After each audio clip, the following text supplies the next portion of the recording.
Hello, my name is Nathan Beach, and today I'd like to talk to you about the proper procedure for nitrogen tank key sign-up and usage.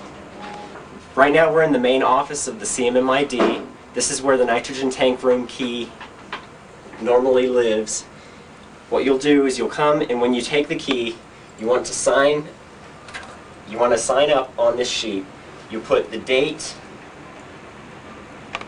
you put your lab number, and you'll put your name. There's a spot to where you put which tank number you used, and you don't need to do anything with that yet because you don't know which tank you're going to end up using because one of the tanks may be empty. So that's it. Make sure you have the key with you, don't drop it, and then we go downstairs. Here we are at the nitrogen tank room. You want to come in and turn on the light. Don't lose the key. Alright, the first thing that you want to do, there's a sign-up sheet over here on this wall.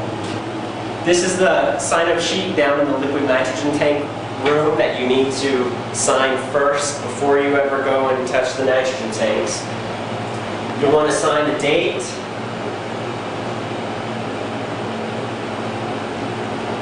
your lab number, and your initials. Right now, that's all you need to fill out because you don't know which tank is going to be available to use.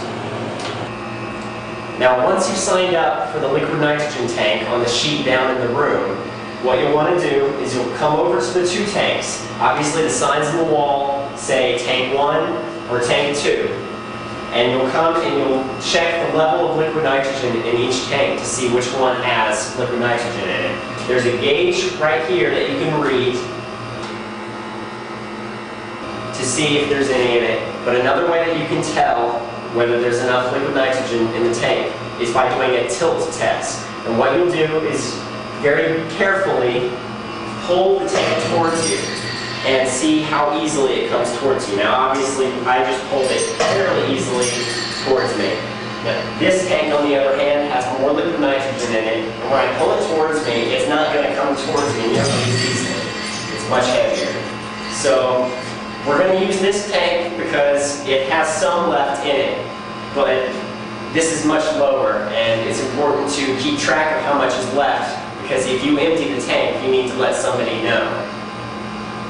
Alright, now once you've determined which tank you're going to be dispensing your liquid nitrogen out of, you need to put gloves on, obviously, before you start pouring it. So, come over here, gloves are normally on this shelf.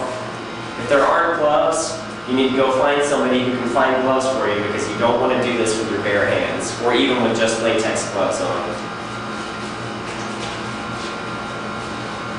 So you put the gloves on, and then you find the tank that you're going to be dispensing liquid nitrogen into. This is the one we're going to be doing today.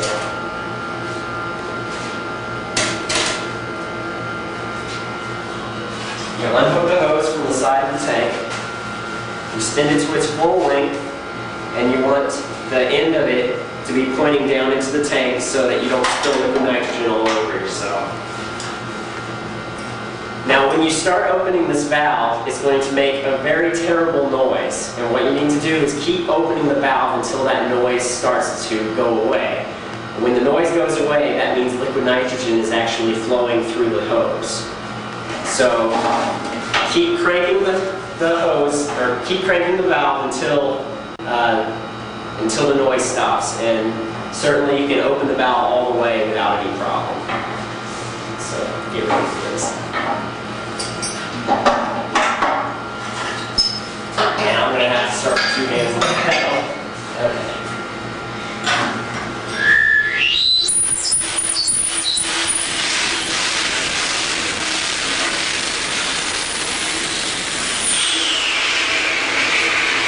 Alright, as you can see, now the liquid nitrogen is being dispensed from the hose. There's a little bit of splashing, so you want to stand back from it. The splashing is because there's already a lot of liquid in this particular tank.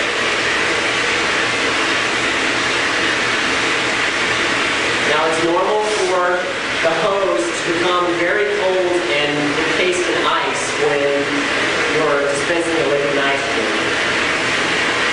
Now when you're done, what you want to do is just close the valve off.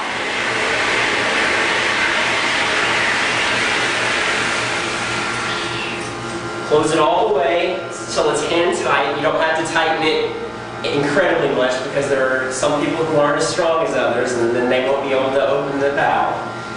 Then you take the hose,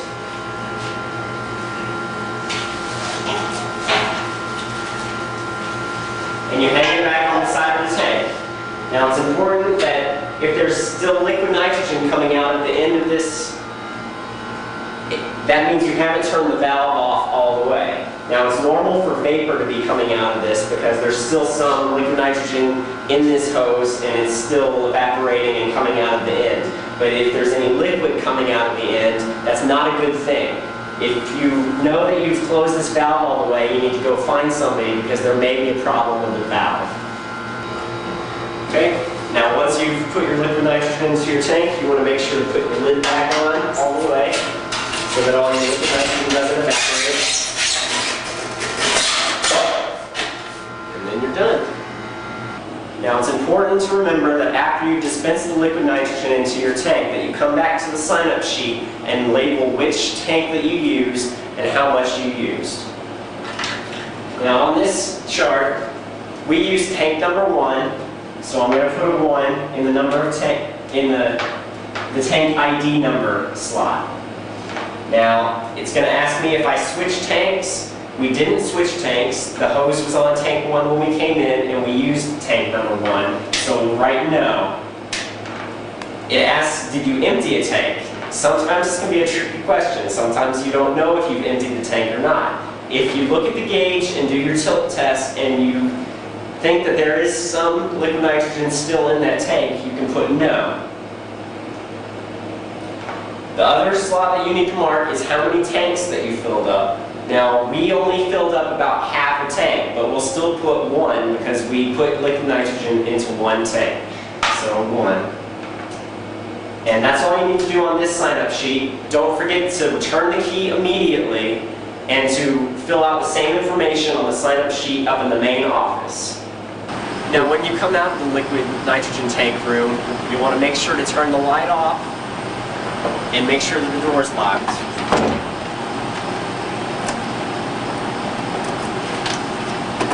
Alright, now that we're back up in the main office at the CMMID, you're returning the key. You want to mark on this sheet which tank that you used. In this case, we used tank number 1. And whether you emptied it or not. If you emptied it, put tank number 1 and then emptied. Make sure you let somebody know if you emptied one of the tanks. If both tanks were empty when you went down to use it, make sure to definitely let somebody know because that's a major problem that should never happen. Once you're done, hang the key back up on this little post here and you're done.